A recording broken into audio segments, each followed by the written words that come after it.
Je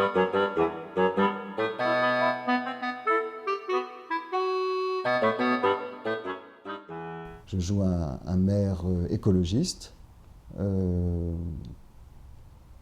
inspiré d'ailleurs d'un homme politique qui s'appelle Julien Drey, qu'on connaît, qui à l'époque était totalement inconnu. Mais lui s'était intéressé à Julien Drey. Et il m'avait dit, regardez, des, des choses à la télévision, des choses ou des entretiens dans les journaux de Julien Drey qu'il avait donné. Et je m'y suis intéressé. Voilà. Ça a été ce personnage, absolument pas physiquement ressemblant, bien sûr, ni dans la manière de parler, mais disons dans la pensée, c'était un modèle, c'était mon modèle. Il m'a dit, écoute, j'ai écrit quelque chose, tu seras une romancière. Alors ça me plaisait. Et puis voilà. Et d'ailleurs, on a tourné un petit morceau chez moi. Là où habite la romancière, c'est là où j'habitais avec Bernard Henry à l'époque, rue Madame. Et, euh, et moi, je devais vraiment incarner quelqu'un des villes, quoi. C'était un personnage assez sophistiqué, très urbain. Et alors, c'était amusant à faire. Et en réalité, ça, c'est... Il me disait toujours, Eric, mais toi, tu es une actrice de composition. Les gens ne se rendent pas compte, mais tu es quelqu'un qui construit beaucoup les personnages.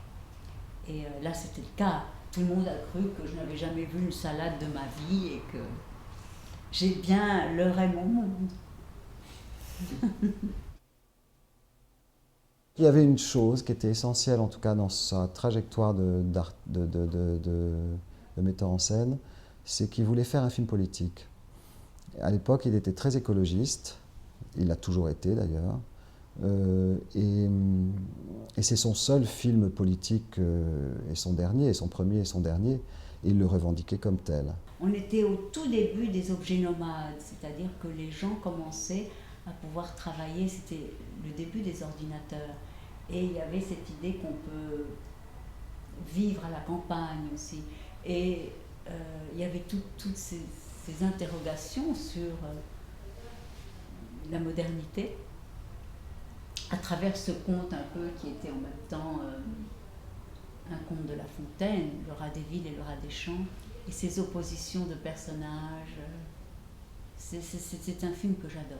Tout ça s'est concordé d'une façon extraordinaire parce qu'il était, il était très féru de plantes et de plantes, je dirais, rares et surtout de plantes en voie de disparition ou de fleurs en voie de disparition. Il se trouve que là-bas, d'ailleurs j'ai le petit texte là que j'ai retrouvé, c'est rigolo.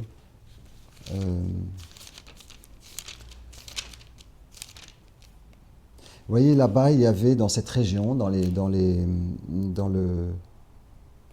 la plaine de Luçon, voilà, c'était dans la plaine de Luçon, il y a un microclimat, et qui était une sorte de microclimat qui est même le même ensoleillement en fait, que la Côte d'Azur. Donc il y a des fleurs qui sont là-bas et qui sont nulle part ailleurs.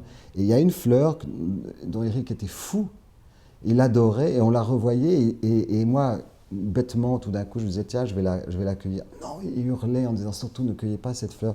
Elle s'appelle la frétilière pintade ou la frétilière à damier. Et je pense qu'on en parle peut-être dans le film, je ne sais pas très bien. Alors, c'était une fleur et je vais même dessiner le petit dessin. On voit le petit dessin. Et c'est une fleur interdite à cueillir, d'après un décret ministériel, car en voie de disparition. Donc ça le branchait complètement. Il adorait ça. J'ai un grand ami qui avait ce château un peu délabré et qui était, parce qu'il ne l'est plus, qui était maire du village. Et donc je l'ai lui présenté et à ce moment-là ça a germé dans son esprit et puis on a tourné là-bas dans ce château qui était donc dans l'histoire ma demeure et, et je suis maire du village. Et en fait, il a beaucoup discuté avec cet homme et ils se sont bien entendus et tout ça est parti de là. Et on est parti dans ce château, vivre dans ce château. Et il y avait une allure un peu de décadence 18e siècle qui était assez drôle, comme si un siècle s'épuisait.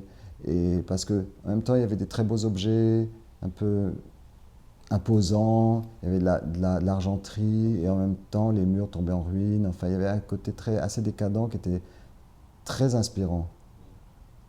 Oui, immense salle à manger avec des têtes de cerf au mur, empaillées, très grande, immense cuisine, mais tout ça un peu à l'abandon, c'était bien.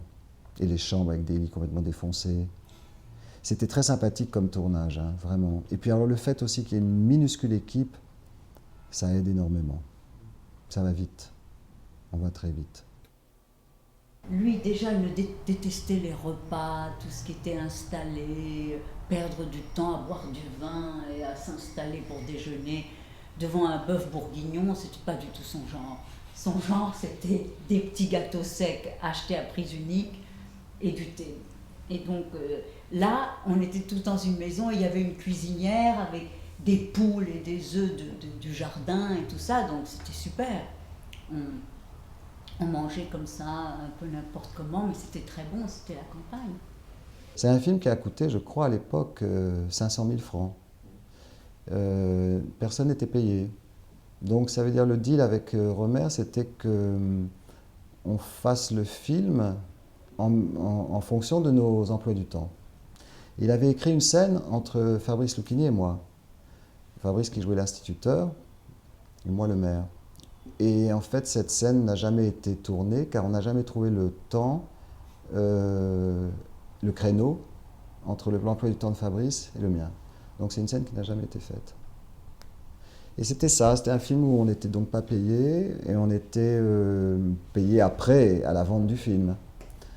Et c'était comme ce qu'il aimait faire, c'est-à-dire un film de copains, je dirais, avec 3 personnes, Anne Baratier à la caméra, Pascal Biet qui était au son, et Françoise Etchegaray, et c'est tout. Et les acteurs, et lui. Donc pas de script, pas de maquilleur, pas de maquilleuse, pas de coiffeur, enfin rien. Pas d'assistant. Et il faisait le clap lui-même? Il faisait le clap lui-même, oui. Ou alors quand on voulait rire, on le faisait nous-mêmes. Ça l'amusait. En fait, tout ce qui était joyeux était bon pour l'atmosphère du film. À partir du moment où on travaillait, c'était sérieux. Mais je veux dire, toute l'atmosphère autour était extrêmement joyeuse, toujours. Il aimait ça, il aimait follement ça. Tout était écrit. Alors il y a eu des tout petits fragments qui étaient improvisés, mais c'était extrêmement novateur à l'intérieur d'une fiction d'avoir des petites poches d'improvisation avec certaines personnes de la campagne. Et je me rappelle qu'il y avait un petit peu d'improvisation au moment de l'architecte, je me souviens là, d'avoir un peu improvisé à un moment donné.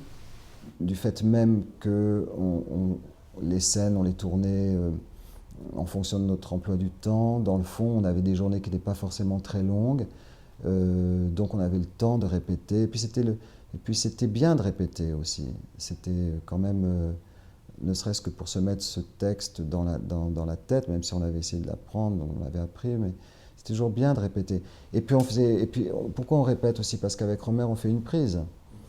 Maximum 2 quand on lui demande. Et d'ailleurs, il y a une petite perversité de sa part dans Pauline à la plage, mais ça, c'est d'autres qui vous raconteront ça. Non, mais allez-y. Parce que je me souviens que la première prise dans Pauline à la plage avec Ariel Dombal, à un moment donné, elle met sa main comme ça, ce qui veut dire couper. On le voit, et il a gardé cette scène. Elle a demandé qu'on la refasse, et en fait, il a gardé cette scène, sans le mot couper, évidemment. Et donc, c'est un vol, je dirais, créatif, hein, bien sûr, mais c'est un vol. C'est autre chose que le film, c'est ça qui est extraordinaire. Ça, c'est rarissime, c'est merveilleux qu'il l'ait fait. Je ne sais pas si Ariel est contente de ça, j'en sais rien, mais en tout cas, il l'a gardé. Ce n'est pas la liberté qui m'intéresse. Enfin, je ne raisonne pas comme vous. Je pense qu'il aimait, oui, il n'aimait pas qu'on soit jugé parti. Il fallait s'abandonner, et puis voilà. Et puis en plus, il avait aussi toute une économie, mais c'est une économie presque éthique du cinéma. Par conséquent, il n'y avait pas de caprice, genre oh non, je veux une autre prise, etc. C'est pas du tout le cinéma d'Éric. Non, là j'ai raté, le rythme était mauvais, faisons une autre prise. Hors de question de dire ça. C'était pas. Il fallait avoir cette fraîcheur et cette spontanéité d'emblée. Et puis si c'était raté, c'était raté. Ça a été un succès, oui, ça a été un succès et ça a été acheté immédiatement par une chaîne de télévision dès que le film est sorti. Enfin, moi, je connais pas grand-chose en matière de production, mais ça a été très bien fait, si bien qu'on a tous été d'abord payés après, et puis le lancement du fait d'avoir été acheté par une chaîne, le lancement a été bien fait. Hein. C'est un film qui a marché, enfin qui a bien marché dans ce réseau romérien, je dirais. Il y a même les entrées, c'est rigolo ça. 280 à Saint-Germain et 450 au Balzac. 4000 entrées en 5 jours. Pour un petit film qui était vu, je crois, 2 fois dans 2 salles, c'était pas mal. Et je dis, voilà, ce n'est pas le premier film politique, c'est le premier film sur la politique. Dans le sens où la politique n'est pas un enjeu, mais elle est, à travers le film, un moyen de raconter une histoire.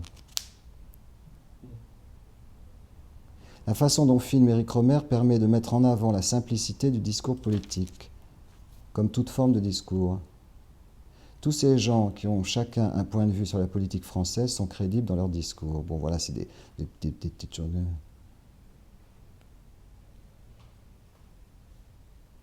Le thème du film, ça c'est drôle, tout change et rien ne change. C'est un documentaire fiction. Donc ça, ce sont des notes que vous preniez pendant le tournage? Oui, pendant le tournage. Rohmer fait toujours jouer les contraires comme Renoir pour montrer que tout le monde a ses raisons. Non, mais tout ça, c'est amusant. C'était à l'époque de Catherine Duel-Braun, à Nanterre. C'était drôle. J'étais dans ma loge. J'étais prêt à 5 minutes de rentrer sur scène. Et lui a déboulé dans ma loge, avec une entrée fracassante. Et puis il a sorti un portefeuille de sa poche de veste. Et il l'a ouvert devant moi à toute vitesse. Ça a pris vraiment 1 seconde. Et j'ai pu très vite apercevoir une photo d'un jeune homme. Et j'ai appris après que c'était son fils. Il voulait me montrer la photo de son fils. Et en fait, c'était parce qu'il y avait une sorte de similitude physique entre son fils et moi. Et donc, moi et Rohmer, bien sûr. Et il voulait me la montrer, il voulait la démontrer, la montrer. Et en fait, c'était comme un acte d'une grande amitié aussi, et d'une grande humilité aussi, parce qu'il aurait pu me le montrer bien avant. Mais c'était comme si aussi un acte d'acceptation de rentrer dans son monde. Vous voyez, on se vous voyait avec Éric, donc il me disait, c'était comme s'il me disait, vous voyez, ça y est, vous êtes dans mon univers.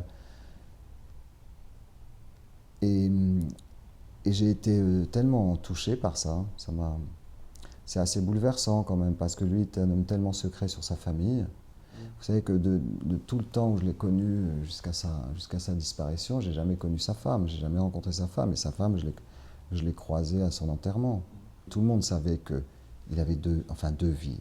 Deux vies, il a une vie, bien sûr, mais que c'était très séparé, sa vie familiale et sa vie professionnelle. Et que sa vie familiale ne rentrait absolument rien dans sa vie professionnelle et vice-versa. Donc tout le monde le savait, ça. Donc c'était quelque chose qui était de l'ordre du secret, de l'inconnu, on n'en parlait pas. Et le fait de me montrer cette photo, effectivement, était un acte de régression. Tout d'un coup, voilà, je faisais partie de la famille, mais d'une famille qu'il avait créée, pas la naturelle. Et je pense qu'il s'est créé une famille de cette manière. Quand on voit des acteurs de la famille de Rohmer, c'était ça. Ben, une famille, il y en a plein qui arrivent et qui repartent. C'est le propre même de la famille.